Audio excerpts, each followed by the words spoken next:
Hazte fan de Dimensión Perdida en Facebook. Cuéntanos tu experiencia y sé parte de esta gran comunidad del arte, la ciencia y el misterio.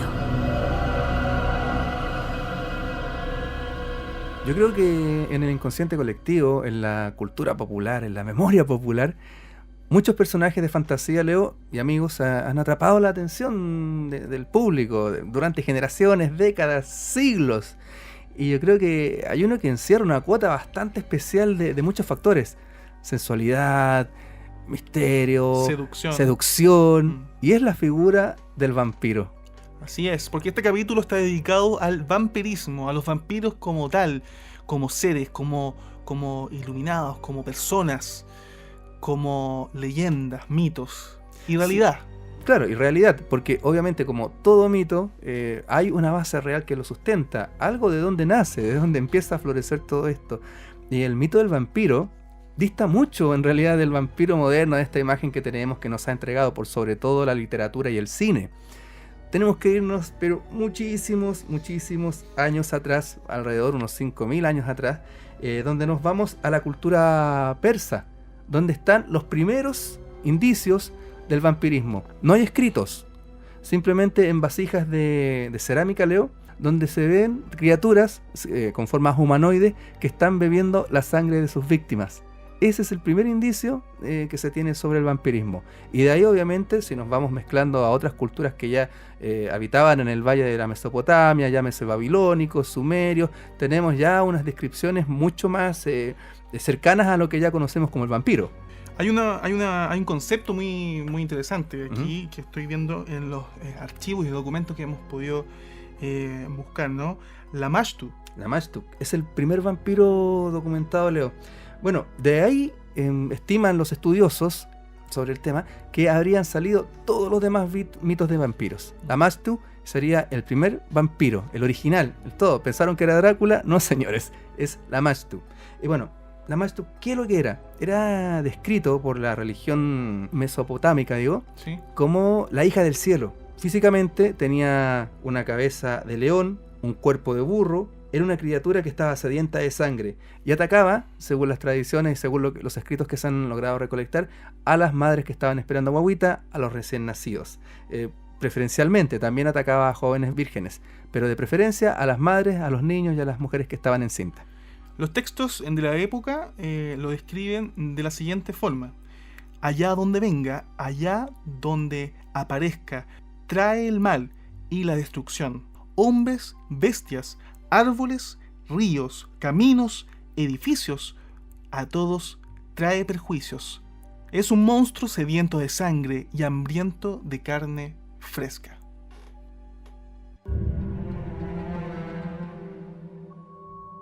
El arte, la ciencia y el misterio cautivan nuestra imaginación. Estás en Dimensión Perdida.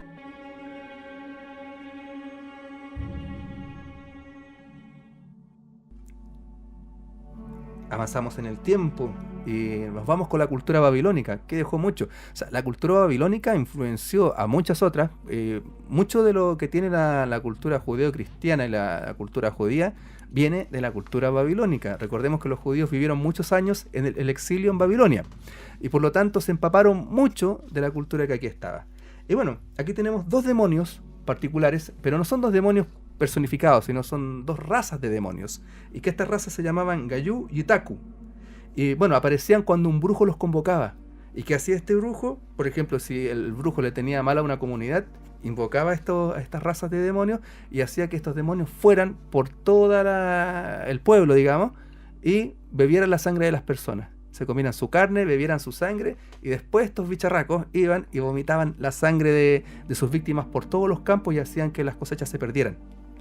Estos demonios fueron adaptados en la mitología greco-bizantina y llamados Gelo o Guillú. Gelo o Guilló. Y bueno, desde ahí también, como te contaba, el tema de la cultura judeo-cristiana, como se empapó de la babilónica, también ahí se inspiraron para crear su propio demonio vampiro, que yo creo que en la literatura oscura, en el arte gótico, les va a sonar muy familiar el siguiente nombre. Lilith. Así es, señor. se basó en los mitos de la cultura, como le decía, babilónica, que a su vez se basó en la mesopotámica, y ahí nos tenemos que remontar a la Biblia, y hay que empezar a leer con mucho detalle, con mucha lupa. Con mucha lupa. Lupa de investigador. Con mucha pinza. Dimensión perdida. Claro, hay un capítulo en particular que está en el Génesis, en el capítulo 2, del 4 al 5, que dice así. Creó, pues, Dios al hombre a su imagen, a imagen de Dios lo creó, varón y mujer los creó. Ya, y de ahí, ¿qué podemos desprender? Este versículo está al principio del Génesis. Desde ahí empieza a narrar el Génesis cuando Dios creó a los animales, Dios forma la tierra, y ahí decía, al X día creó esto. Entonces, después menciona la creación de Eva, de la costilla de Adán, que dice la tradición judeo-cristiana, pero antes de haber mencionado la creación de Eva, ¿te fijas que está este versículo? Donde dice que ya había un hombre y una mujer que fueron creados al mismo nivel. A los dos los creó igual, desde la ceniza, desde el polvo, según esta mitología. Y esta mujer, primera mujer de Adán, habría sido la famosa Lilith. ¿Qué pasó con Lilith? Lilith, al ser creada igual que Adán, de la mente de Dios al mismo tiempo, también habría tenido esa independencia mental, digamos, igual que Adán. Entonces Adán quería someter a Lilith y Lilith no quiso someterse. Entonces ella voluntariamente dejó el paraíso y se habría ido a sentar, según las tradiciones judaicas, a las orillas del Mar Rojo, donde conoció a un demonio. Asmodeo. Exacto. El demonio Asmodeo y otros demonios con quienes ella habría tenido relaciones, y habría engendrado una cantidad increíble de otros demonios que están presentes en las culturas. Dios la castigó convirtiéndola también en un demonio sediento de sangre y lujuria. Exacto. O sea, ahí tenemos el componente sexual potente, la carga sexual potente que tiene el vampiro moderno, estaría inspirada también en Lilith. O sea, otras mitologías también, otras historias de Lilith cuentan que este demonio Lilith va por las camas de los hombres que tienen poluciones nocturnas, bebe su semen, y de ese semen engendra más hijos. Y siempre está sedienta de semen y queriendo engendrar más demonios. ¿Te acuerdas de Beowulf? Ya, el demonio que personifica Angelina Jolie, que engendraba a otros demonios, era justamente Lilith. O sea, no lo dice textual, explícitamente, pero habría estado inspirado, o si no, era directamente el demonio Lilith que quería engendrar hijos con hombres fuertes y poderosos. La cultura nos enriquece, el misterio nos fascina, la ciencia nos da respuestas. Estás en Dimensión Perdida.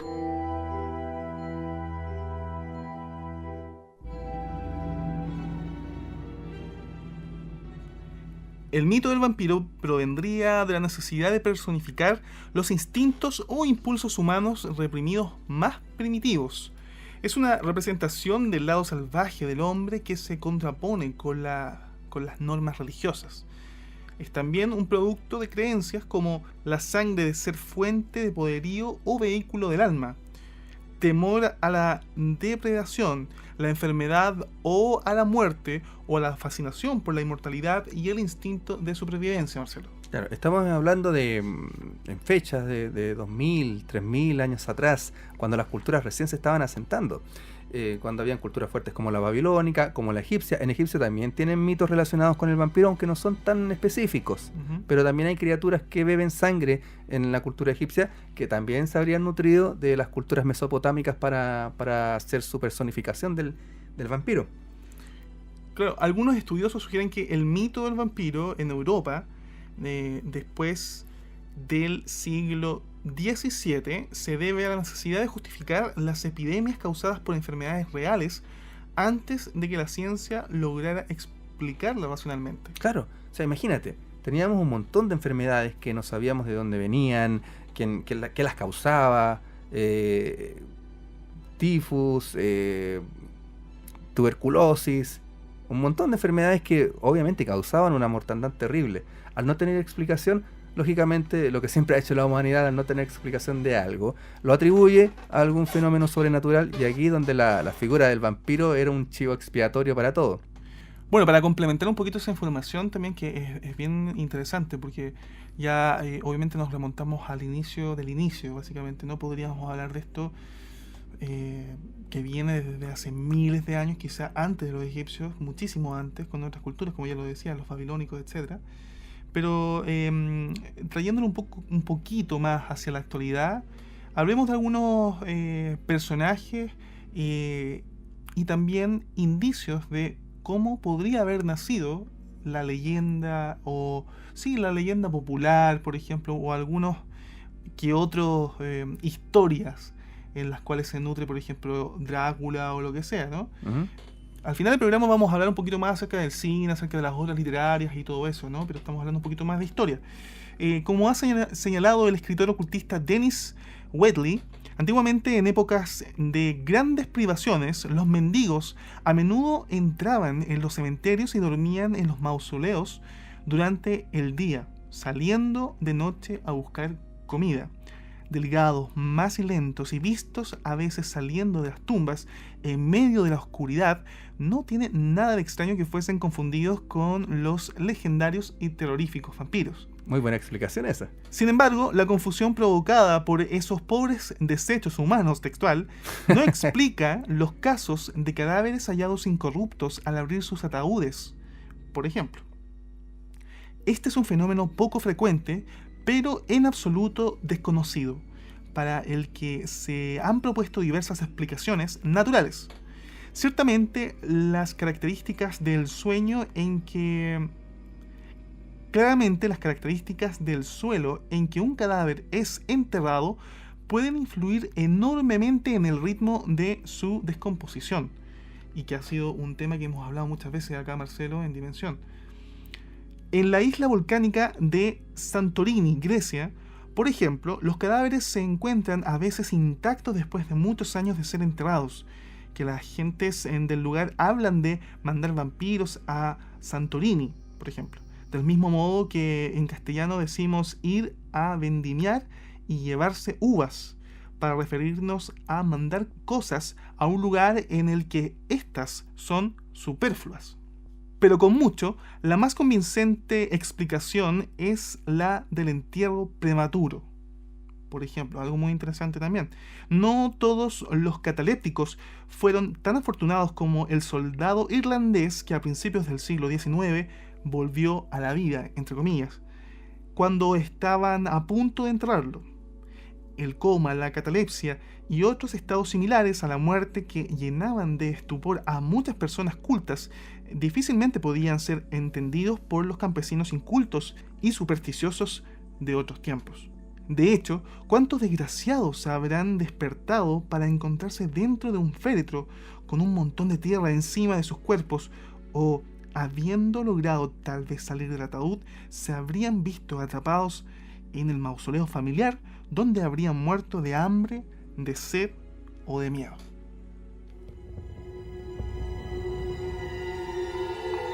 Misterios de la ciencia, fenómenos inexplicables, historias olvidadas en el tiempo, se dan cita en Dimensión Perdida.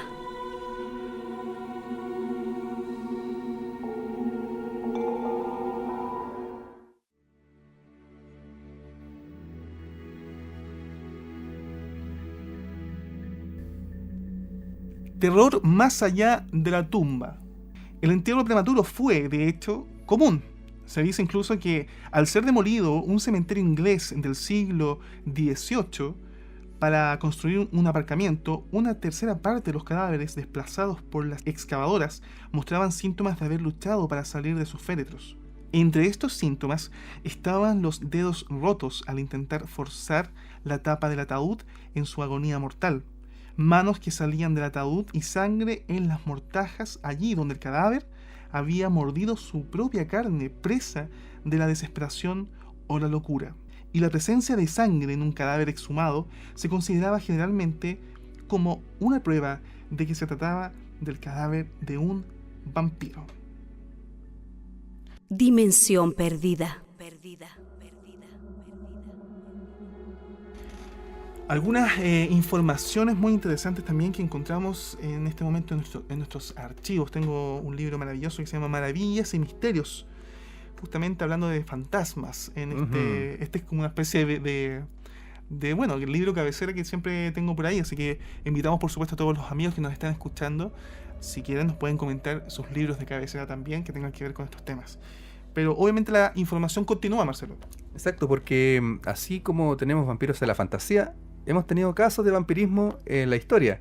Claro, no atribuirles a lo sobrenatural, pero que han dado obviamente pie a muchos mitos y a muchas historias también. Vamos con el primero registrado, que es el caso de Jure Grando. Se dice que es la primera que figura históricamente como un vampiro. Era un campesino viejo de Istria, en la actual Croacia. No tenemos su fecha de nacimiento, pero oficialmente sabemos que este señor se murió en 1656. Pero, después de muerto, se levantó de su tumba y estuvo durante 16 años aterrorizando a todos los vecinos. Decían que este hombre entraba a las casas, atacaba a la gente, bebía la sangre de las personas, mordía e incluso comía carne de las personas. Y también se decía que cuando golpeaba tu casa, al otro día, inevitablemente, por algún motivo desconocido, alguien de la familia terminaba muriendo o muy enfermo. Las crónicas locales le llamaban Strigon, lo cual se traduce como vampiro, Marcelo. Claro, el Strigon es el vampiro, así se le conoce al vampiro en esa zona, en Croacia, en todos esos países de Europa. Bueno, los pueblerinos, llegó un momento en que estaban hartos de la situación y como una muy buena película de terror, tomaron sus trinches, sus antorchas y, bueno, dicen que tomaron al señor Grando, lo llevaron frente a la iglesia del pueblo, hicieron un exorcismo con él. Después de estacarlo, lo mataron, obviamente, le cortaron la cabeza y lo pusieron en un sepulcro que ahora, actualmente, es un lugar turístico, de atracción turística. Me imagino que sí. Es el sepulcro del primer vampiro documentado. Sabemos que los amigos de Dimensión Perdida también irían a estos lugares. Bueno, yo creo que si nos ponemos a analizar lógicamente esta situación, el tipo tiene que haber estado presa de algún tipo de locura, vaya uno a saber, pero obviamente que su actuar no era para nada normal. Me encantaría, Marcelo, que un día cuando seamos más grandes, ¿ya? Cuando crezcamos más todavía, claro, fuéramos a hacer un recorrido maravilloso y audiovisual a estos lugares en Europa, sobre todo, que está repleto. Tú sabes que cada vez más se encuentran emparamientos, se encuentran fosas, se encuentran momias de personajes que tienen los mismos síntomas que se les solía hacer o dar a los posibles vampiros. Claro. Estacas, piedras en la boca y un montón de otras cosas más. Sí, se les cortaba la cabeza con una hoz, se colocaba una hoz sobre el pecho del vampiro y se colocaba otra a la altura de la cintura. Así es. Y en algunos casos la cabeza decapitada con la hoz se ponía sobre el pecho del difunto. ¿Te complemento con la información? Pero por supuesto. Aquí hay algo interesante acerca de eso en particular, acerca de los entierros. Antes, minutos atrás, hablábamos acerca de estas posibles explicaciones, digamos, del por qué los vampiros tomaban más fuerza, sobre todo en estos siglos, ¿no? Siglo XVII, XVIII, XIX. Por ejemplo, los entierros prematuros pueden haberse producido porque las diferentes fases del rigor mortis no son bien comprendidas, no eran bien comprendidas en esos tiempos sobre todo. Los músculos de un cadáver comienzan a ponerse rígidos, empezando por los de la cara y el cuello. Una hora más o menos después de la muerte, los músculos pierden su extrema rigidez y el cuerpo recupera una cierta flexibilidad. Esta podría ser muy bien la explicación de la historia del vampiro del valle de Curtea de Arges, en Rumania, en 1974. Una hermosa gitana contó por mediación de un intérprete la conmoción que produjo en la familia de un muerto descubrir que los miembros de la persona que iban a enterrar se podían doblar fácilmente y no estaban rígidos. La noticia corrió por la aldea donde ellos solamente podían significar una cosa: que aquel hombre era un vampiro. Se le clavó una estaca en el corazón y los campesinos se quedaron más tranquilos. Pero, ¿quién sabe si no era un simple caso de rigor mortis y el pobre hombre todavía estaba vivo? Junto a Leo Germán y Marcelo Guajardo, escuchas Dimensión Perdida.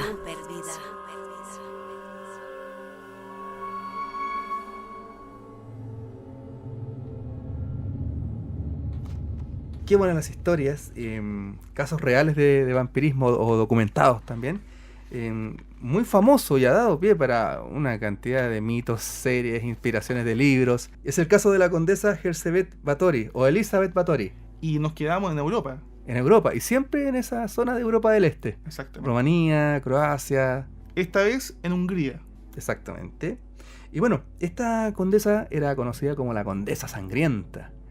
Tenía un gran castillo, muchas personas. Si ustedes pensaron que la Quintrala era mala, por favor, la Quintrala es nada al lado de la Condesa Bathory. Se dice que asesinó a más de 80 personas.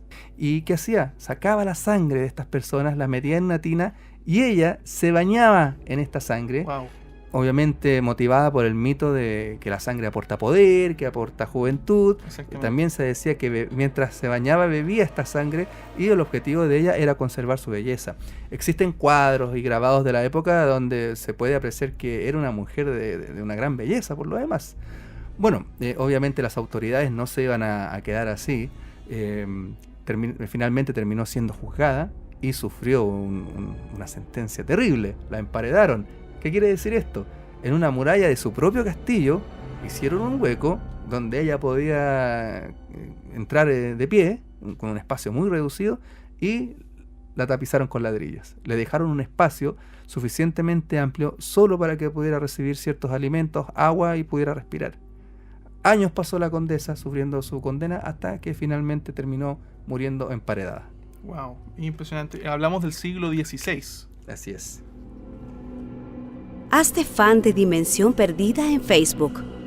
Cuéntanos tu experiencia y sé parte de esta gran comunidad del arte, la ciencia y el misterio.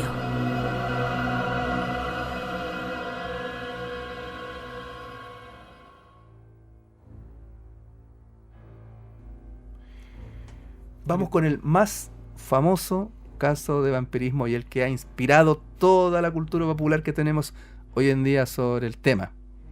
Vlad Tepes, el empalador. Así es, proveniente de la región de Valaquia, en Rumanía, entre los años 1456 y 1462. Este era un estratega brutal, un tipo terrible.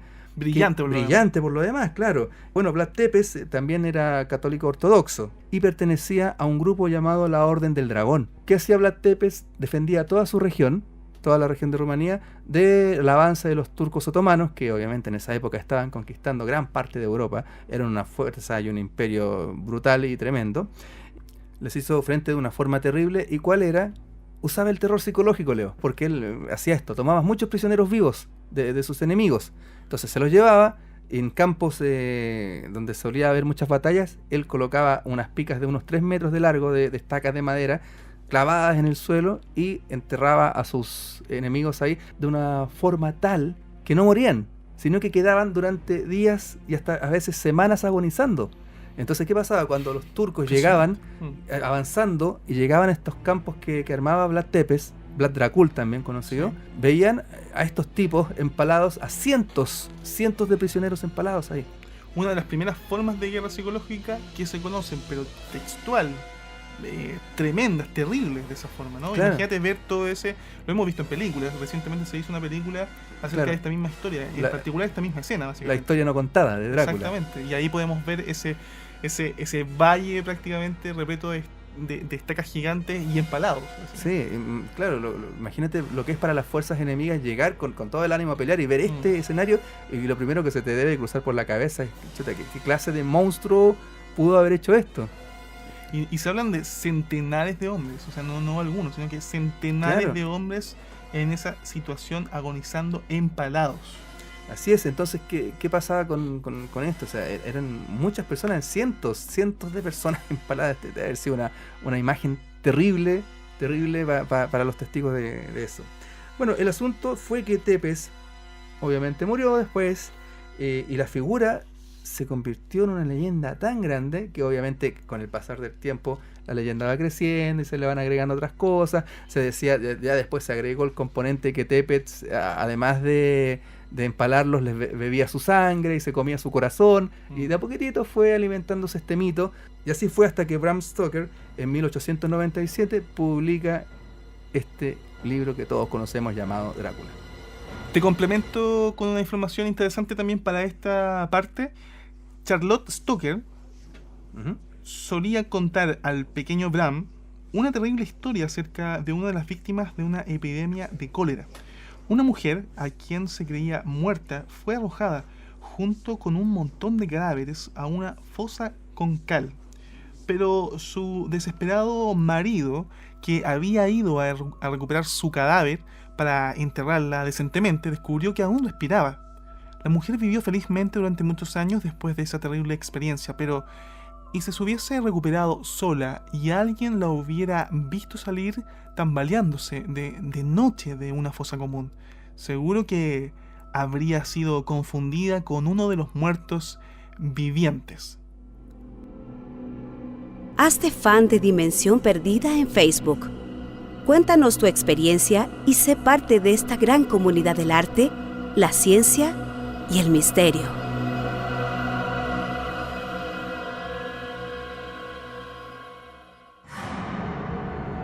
Y así como tenemos vampiros en Europa, sobre todo en Europa, Sobre todo, sí. acá en Chile también hay vampiros en nuestra cultura.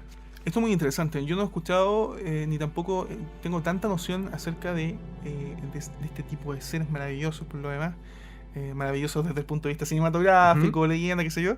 No sé si me gustaría encontrarme con una vampira o un vampiro, no lo sé, bueno.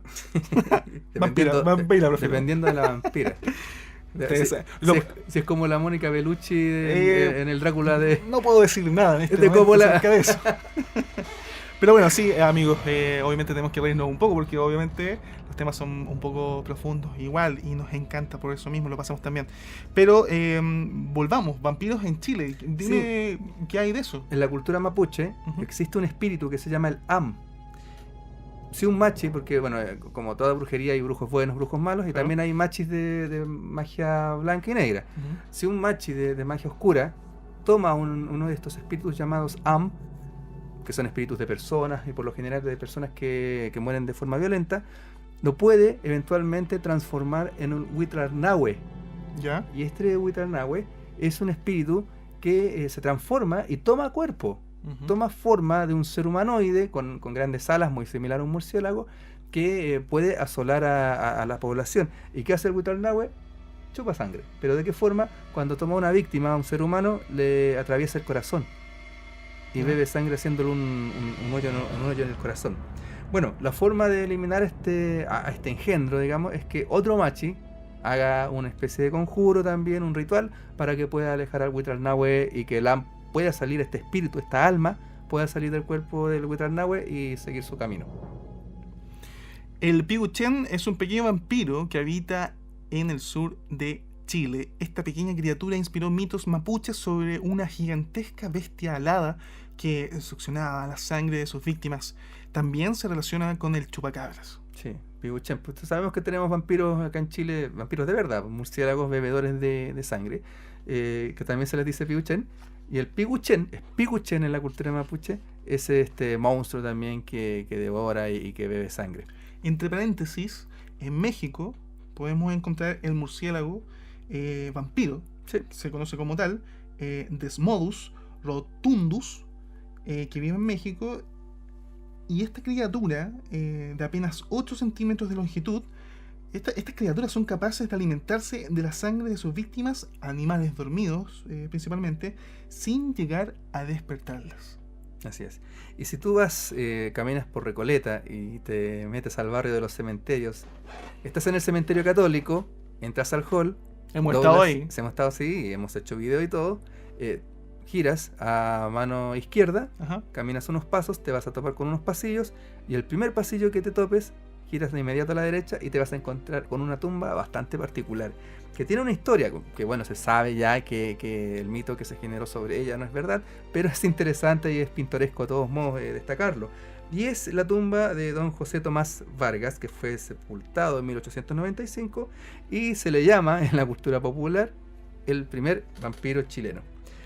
Cuenta la historia, cuenta el mito, cuenta el que inventó esto en algún minuto y lo hizo correr, que estaba enterrado y después, por un motivo especial que se había roto la losa, abrieron la lápida y repararon en que el ataúd estaba abierto y el cuerpo de José Tomás Vargas no estaba.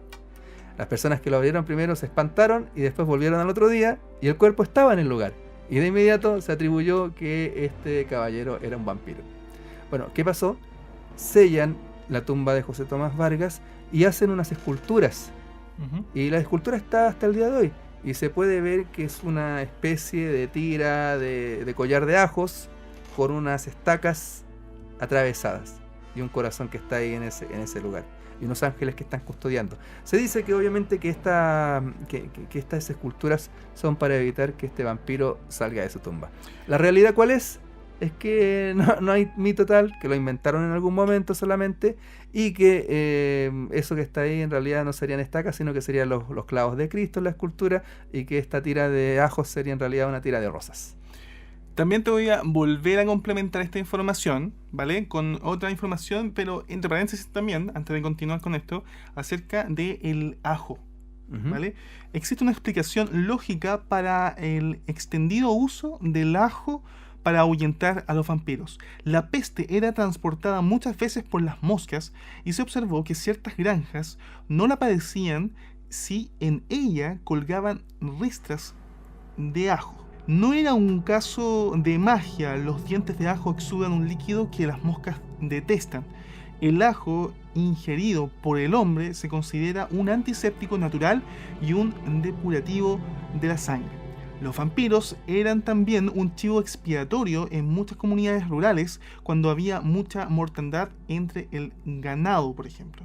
Hoy en día el veterinario diagnosticaría una dosis de antibióticos o un suplemento vitamínico y la cosa terminaría aquí en muchos casos. Sí, como lo conversábamos, el ajo tiene muchas propiedades curativas, médicas, antisépticas, antiinflamatorias. El ajo sirve para muchas cosas, entonces que obviamente la gente consumiera ajo para algunas dolencias, se llegó a considerar que lógicamente ahuyentaba al vampiro, porque ahuyentaba la enfermedad. Y como lo dijimos al principio del programa, muchas enfermedades se atribuían a la presencia de un vampiro.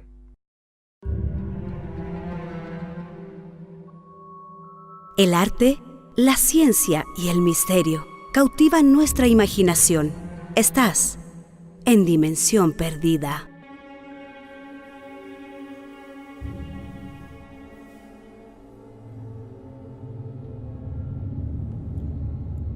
Amigos, estamos en Dimensión Perdida. Estamos en este momento, de hecho, grabando un pequeño videito que lo vamos a subir a nuestras redes, probablemente a nuestro fanpage en este momento. Muchas gracias a todos los que están en este momento conectados con este podcast, este especial vampirismo. Vamos a subir esto ahora, así que probablemente se van a encontrar con esta buena nueva. Los esperamos muy pronto. Gracias a todos los que están viendo esto y escuchando, por supuesto. Y estamos revisando todo este material maravilloso con muchos archivos, libros increíbles acerca del vampirismo, Marcelo. Bueno, quisiera saber también la opinión de los amigos y vamos a escucharla ahora. Salimos a preguntarles cuál es su vampiro o cuál es su libro o película favorita sobre el tema. Ya, los vampiros no me agradan en relación porque siento que me provocan miedo, al igual que los zombies. Tengo una relación rara con ese tipo de género. Me encantan las historias de vampiros y hay una en especial que es de Anne Rice, que hicieron en película, que se llama Entrevista con vampiros o con un vampiro, no me acuerdo bien, pero excelente. Esa es mi experiencia y encuentro que recomiendo esa película en realidad. No tengo un mayor acercamiento con el tema de los vampiros. Sí he visto lo que aparece en el cine, digamos las películas basadas en los libros de Anne Rice, un poco del cine clásico de los años 30, pero de lo que me gustaría aprender un poco más es cómo se llegó a las leyendas, por ejemplo, de Vlad el Empalador. ¿Cuál sería el origen de toda esta leyenda que al final cobró vida propia? Bueno, mi opinión sobre los vampiros, no tengo mucho fiato con ellos, siento que son una especie media extraña. Si tuviera que enfrentarme a un vampiro, creo que trataría de atacarlo con la luz. Me provocan un poco de desagrado, sus colmillos son muy feos y no me gustaría enfrentarme a un vampiro. Que por años jugué un juego de rol llamado Vampiro la Mascarada. De hecho, aún colecciono algunos de los libros.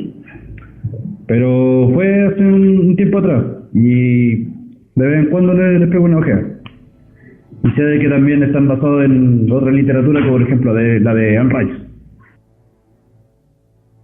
Respecto al vampirismo, una de mis mayores influencias en ese tema es Bela Lugosi. Me marcó muchísimo la película que realizó en el año 1931, que marcó un antes y un después en el cine del terror, y también la caracterización que hizo Christopher Lee en los 50, que a mi parecer es de mejor calidad, pero mantiene la esencia oscura y macabra que se quería mostrar en los años 30, no el vampirismo que se muestra en estos momentos. A mí me gusta la película de Crepúsculo, las he visto todas.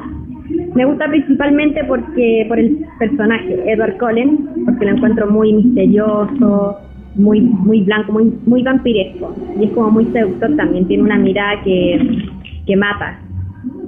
Porque en una parte dice, él es un vampiro, muere por beber mi sangre y estoy perdidamente enamorada de él. Me encanta. Junto a Leo Germán y Marcelo Guajardo, escuchas Dimensión Perdida.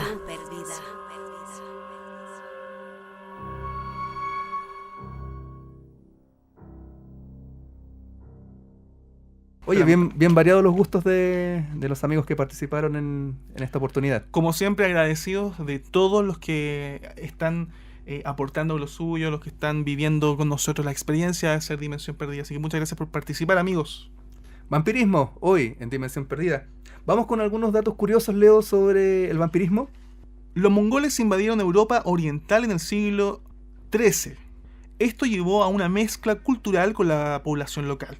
Los mongoles creían en los vampiros y en un dios murciélago. Se cree que el mito transilvano del vampiro tuviese aquí su influencia. Algunos monumentos prehistóricos de piedra llamados dólmenes se han encontrado en las tumbas de los muertos en el noroeste de Europa. Los antropólogos especulan que fueron colocados sobre las tumbas para impedir a los vampiros salir de ellas. Y aquí hay una explicación muy lógica al aspecto del vampiro o al vampirismo en sí. Hay una enfermedad que hasta el día de hoy aparece de vez en cuando que se llama porfiria.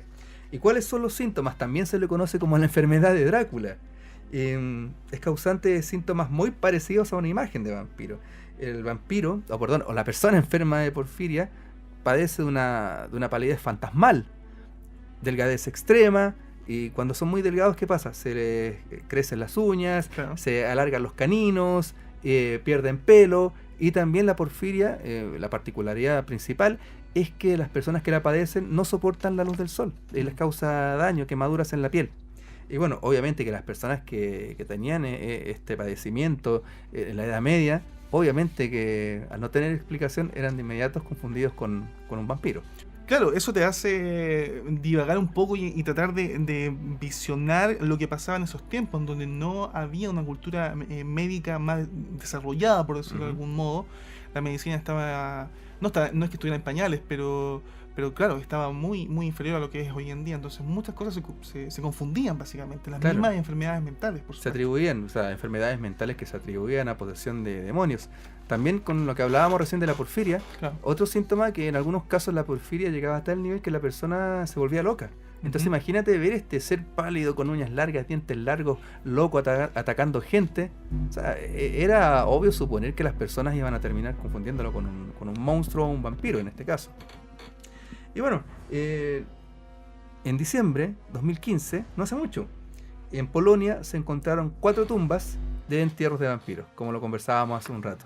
Y estas tumbas tenían hoces que habían cortado las cabezas sobre los troncos de los muertos, una hoz a la altura de la cintura. ¿Sabes por qué se hacía ese corte doble? Bueno, uno para que el vampiro no pudiera moverse por la falta de la cabeza, y 2 porque si aún así el cuerpo salía, se cortaba la cintura para que no pudiera caminar. Claro, imagínate.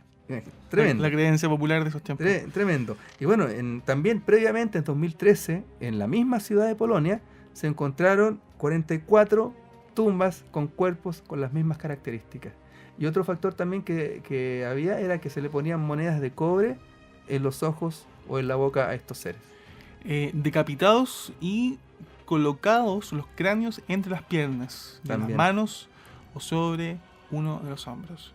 Además de estas monedas que ya hablábamos. Claro, y habían también habían diferentes formas porque habían tumbas que se mezclaban, tumbas de vampiros con tumbas de supuestas brujas. A las brujas también se les hacía un tratamiento similar. Dimensión Perdida está en Twitter. Síguenos en @dp_misterios.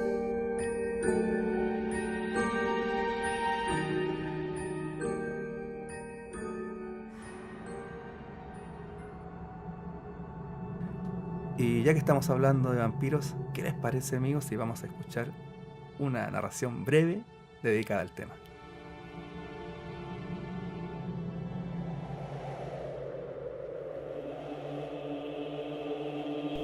Estaba anocheciendo. David Cassani observaba cómo los últimos rayos del sol se perdían en la lejanía.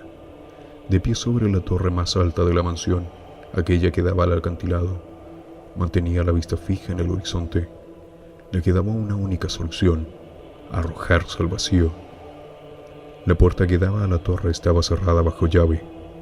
Sabía que pronto vendrían por él. La turba estaba dispuesta a clavarle una estaca en el corazón, meterle ajos en la boca y a cortarle la cabeza con una hoz. David se aferró al borde. Estaba desesperado.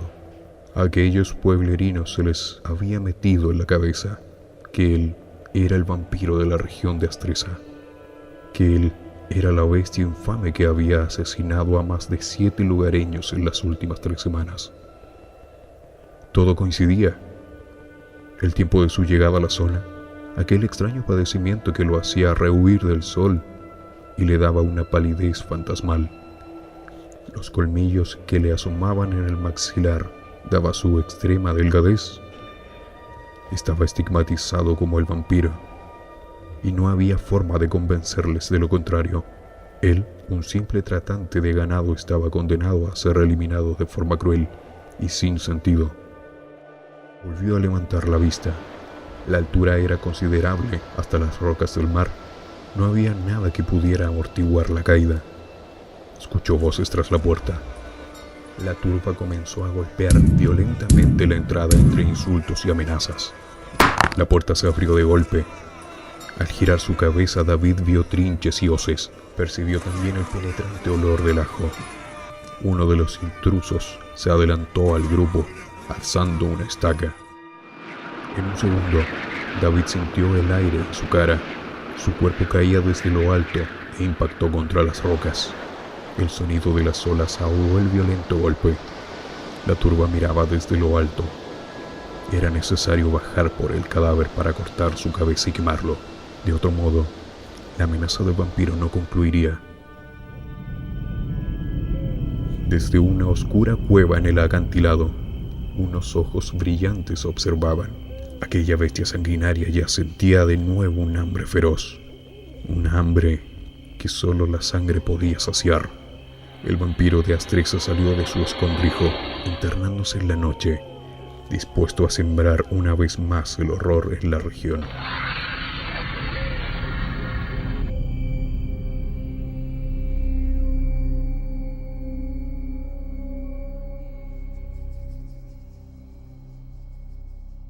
Dimensión Perdida.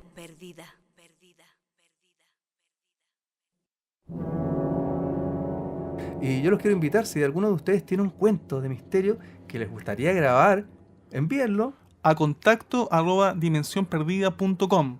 y así nosotros lo podemos lanzar al aire en las emisiones del podcast que estamos trabajando para ustedes. Maravilloso, maravilloso. Nos encanta que todos ustedes, amigos, amigas, familia, chicos, chicas, todos puedan participar de Dimensión Perdida, puedan ser entes activistas del misterio, de la ciencia, del arte, junto con nosotros, e ir construyendo, por supuesto, este nuevo espacio, para nosotros no tan nuevo, pero para muchas personas sí, y obviamente absolutamente necesario, convencidos de que es necesario este espacio en Chile. Hazte fan de Dimensión Perdida en Facebook. Cuéntanos tu experiencia y sé parte de esta gran comunidad del arte, la ciencia y el misterio.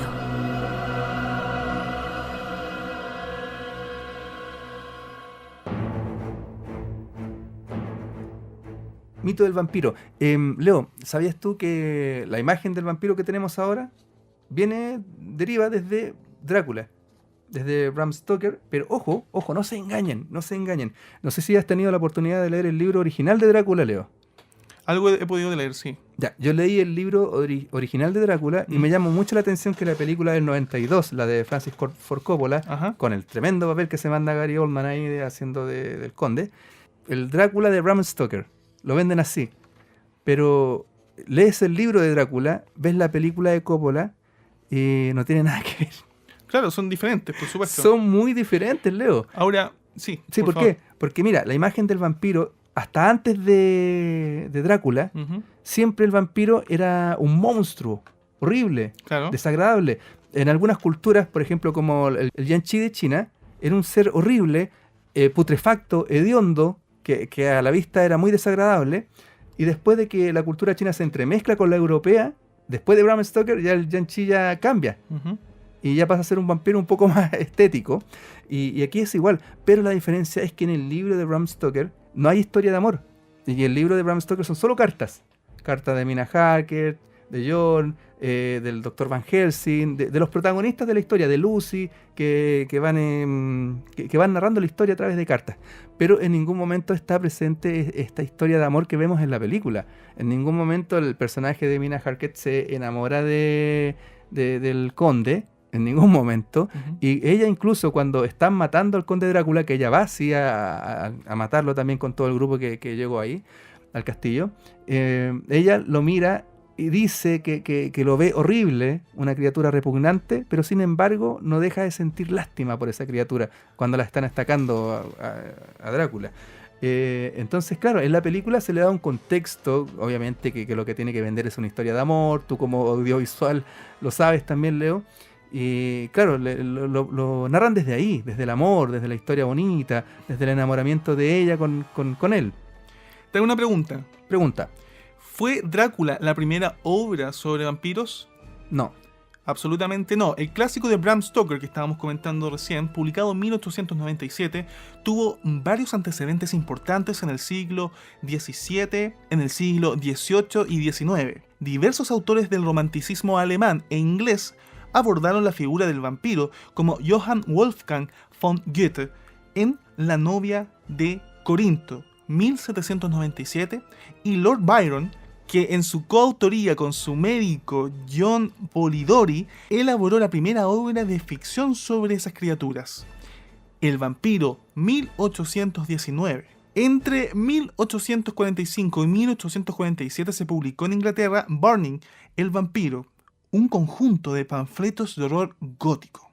Es indispensable asimismo mencionar la novela Carmilla, en 1872, de Joseph Sheridan Le Fanu, una interesante historia sobre la relación lésbica entre una vampira y su víctima. La fuente de esta información, Matthew Bunson, The Vampire Encyclopedia del 2001. Ahí están todos los precedentes.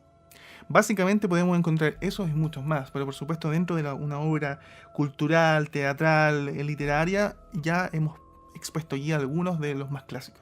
Claro, el Nosferatu de Murnau de 1922, que interpretado de una forma soberbia por Max Schreck, tiene toda esta estética del expresionismo alemán. Exactamente. Y en blanco y negro, obviamente, en cine mudo. Wow, es una historia fabulosa la de Max Schreck, cómo interpretó, y se tejió todo un mito además de cómo lo hizo. Pero si nos ceñimos un poquito más rígido a la historia de Drácula original, es el Drácula original. Max Schreck simboliza lo que era el Drácula del libro en cuanto a la apariencia. Un personaje oscuro, tenebroso, muy repulsivo por lo demás. Entonces, ¿pero qué pasó? No se pudo llamar Drácula esta película porque en ese entonces todavía estaba viva la viuda de Bram Stoker, la cual no quiso ceder los derechos para esta película y por lo cual tuvo que llamarse Nosferatu o El No Muerto. Bueno, todos decían, o se tejía en el set la historia que Max Schreck era un vampiro real. Y él obviamente estaba siempre vestido, llegaba vestido de vampiro y llegaba interpretando al vampiro aunque no estuviese arriba del plató. Y esta situación es muy, muy bien llevada al cine después, muchos años después, en una película donde Daniel Defoe interpreta a Max Schreck en La sombra del vampiro del año 2000. Es muy buena película, así que yo les recomiendo que la vean, a los que no han visto aún, para que vean cómo se hizo esta del año 22 de Murnau. El arte, la ciencia y el misterio cautivan nuestra imaginación. Estás en Dimensión Perdida.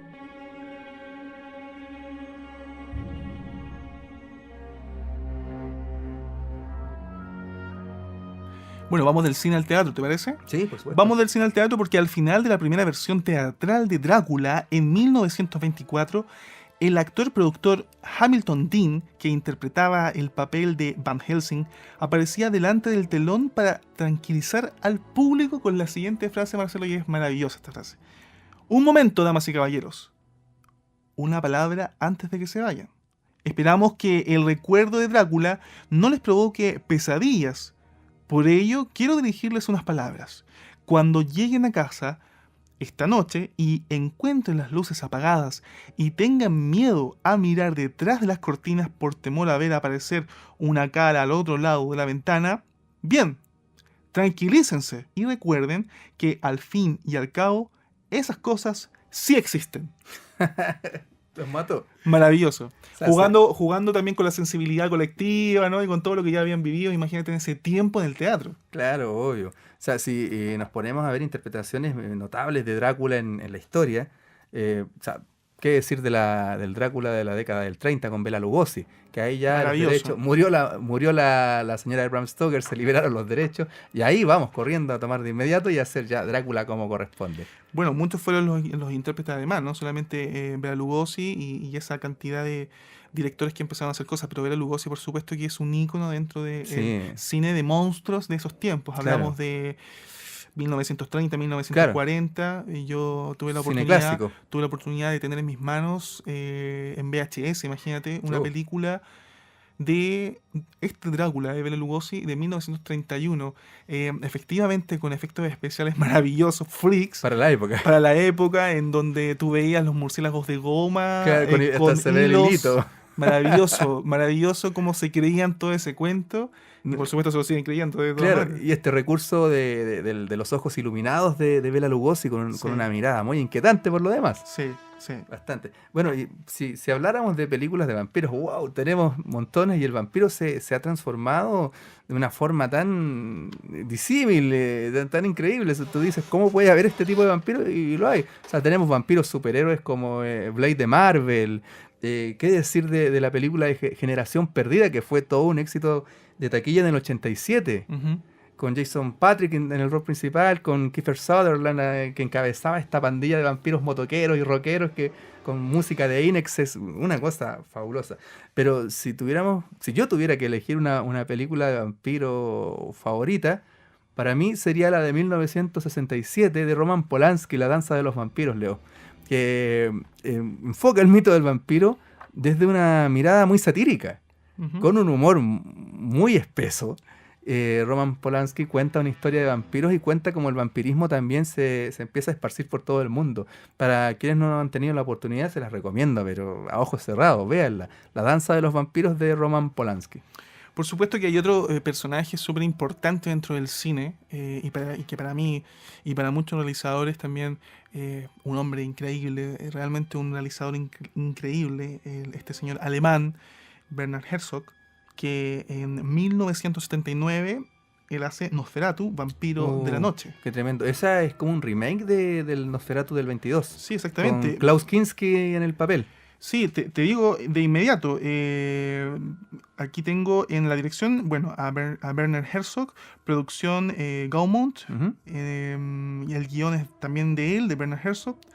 Oye, una música inquietante. Yo he escuchado la banda sonora, me he sentado a escucharla mientras escribo, y de verdad que en algunos momentos te eriza la piel. Isabel Adjani como Lucy Harker, Bruno Ganz como Jonathan Harker, Klaus Kinski como el Conde Drácula, Roland Topor, Renfield y Walter Lavengust como el Dr. Van Helsing. El director de Fitzcarraldo está detrás de una personal revisión del Nosferatu de Murnau, como uno de los comentarios que se hace, digamos, de esto. Hay que destacarse que esta versión de Nosferatu tiene una... A pesar que el personaje sigue siendo tan grotesco como el del 22, como el de Shrek, pero tiene una carga mucho más erótica, sí. Claro. Bueno, el cine alemán no tiene pelos en la lengua. O sea, habla desde muchos puntos de vista, sobre todo el realista, con todo este movimiento impresionista importante. Claro. Oye, un dato curioso también que se cuenta de la película de 22 de Nosferatu, fue que en la escena final, cuando Max Schreck mata a la mujer y le bebe la sangre, dicen que eso fue real, que la actriz no era una actriz, sino que era una joven drogadicta que sacaron de la calle y que Schreck la habría matado frente a las cámaras. Bueno, es uno de los tantos mitos que circulan en torno a esa versión de Nosferatu. Hay una versión muy sensual, por lo demás, como corresponde, como es, ¿no?, el mundo vampírico. Pero hay una película que de verdad marca una etapa importante también dentro del cine y sobre todo dentro de la carrera de estos actores que voy a nombrar a continuación, como por ejemplo Tom Cruise, Brad Pitt, Christian Slater, Kirsten Dunst, Antonio Banderas, como muchos otros. En la entrevista con el vampiro. 1994, Marcelo, dirigida por Neil Jordan. Una historia de vampiros de remalazo moderno y a la vez aterradora, romántica y sensual. Sí, está basada en los libros de Anne Rice. Así es. Yo he tenido la oportunidad, los he leído. Leí la entrevista con el vampiro. Muy buen libro, tiene una pluma muy especial, muy ágil, Anne Rice. Y la secuela, que se llama El ladrón de cuerpos, muy recomendable. Bueno, para cerrar este bloque de películas, quizás me permito también recomendar una que se llama Déjame entrar. Maravillosa, sueca. La sueca, sí. La sueca, porque después se hizo un remake americano con Chloe Grace Moretz como siempre en el rol. Sí, en realidad esa chica la encuentro brillante. Me da pena que una actriz tan buena como ella haga películas tan de la porquería, pero últimamente, digamos. Bueno. Porque su rol de Hit Girl en Kick-Ass fue notable. Nuestro humilde comentario. Claro, homenaje ahí a Chloe Grace Moretz, una gran actriz. Muy bien. Pero la versión sueca es maravillosa. Vean la versión sueca de Déjame entrar.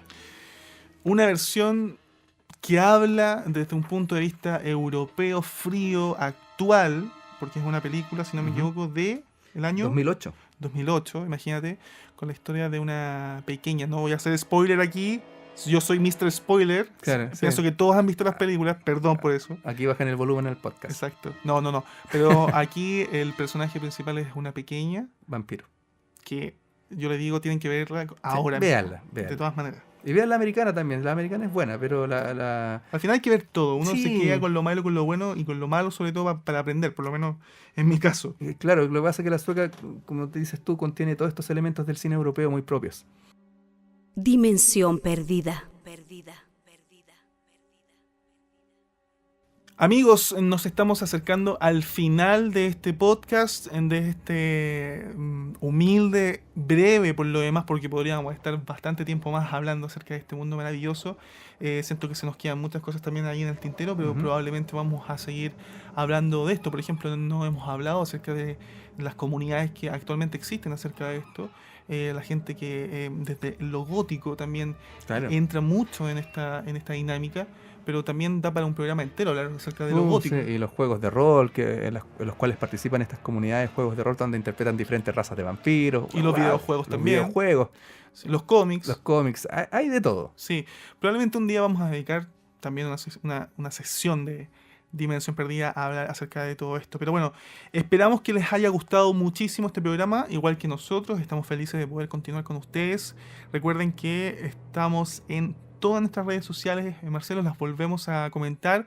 Estamos en Instagram, estamos en Twitter, estamos en YouTube, Facebook y obviamente www.dimensionperdida.com, queridos amigos. Así es, amigos. Bueno, participen, manden historias. Recuerden los cuentos cortos que hacemos, las narraciones de misterio, manden la suya, ¿por qué no? Atrévanse, tomen ahí un papel ya editado, nos cuentan su historia y nosotros, por supuesto, la lanzamos al aire. Misterios de la ciencia, fenómenos inexplicables, historias olvidadas en el tiempo, se dan cita en Dimensión Perdida.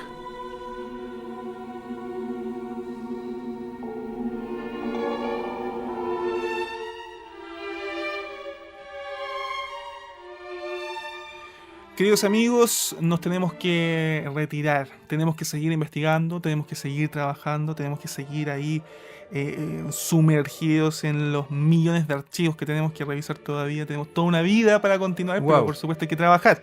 Así que nada, esperamos que les haya gustado, esperamos también que puedan seguir apoyándonos. Estamos en nuestras redes, estamos en nuestro sitio web.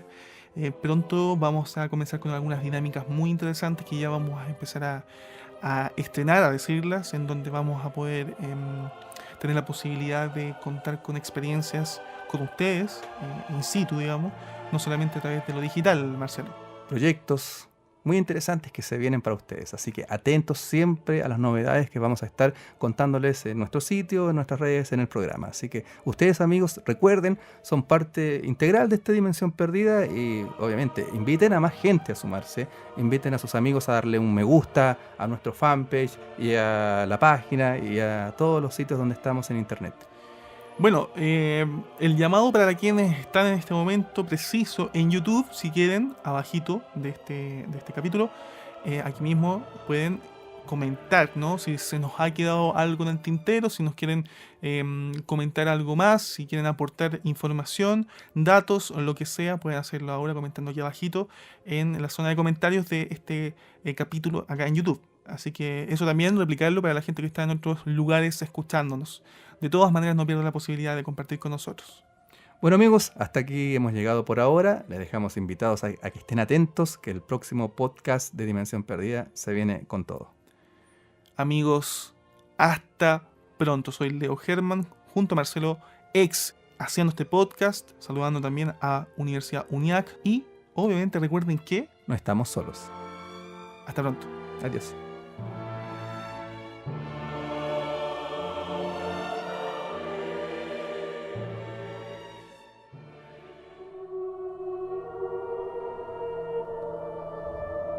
Grandes enigmas esperan por una respuesta. Nos encontramos en una próxima sesión de Dimensión Perdida.